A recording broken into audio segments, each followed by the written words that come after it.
hay cái dầu không bị tiền này bớt về là phải hiện mấy hiện giờ là thâu hiện tan mi xóm thùng bún này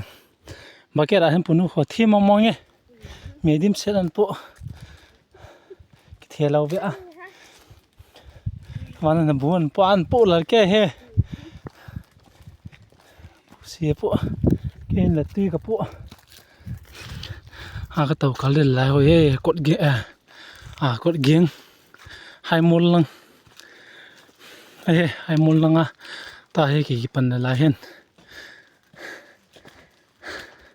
cho về vậy phần lâu là bị bắt sát hiện hi nam hi lon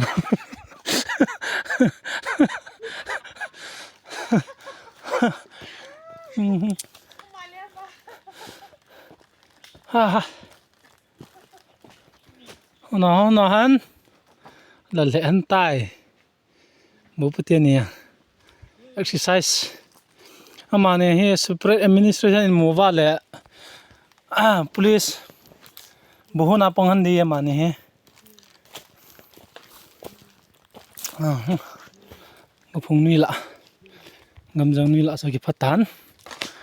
thâu hay pì á hay chỉ nha họ cột ghiêng làm pi cho hin thu hung bùi áp sa he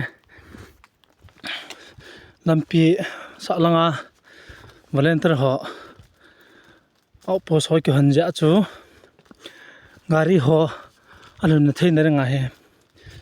lang sung làm cài hòn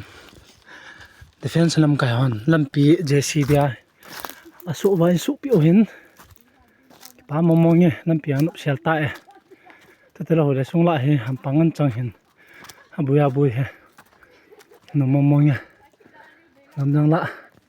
xuống lại mấy liệu em bớt sinh tao hồi lẹ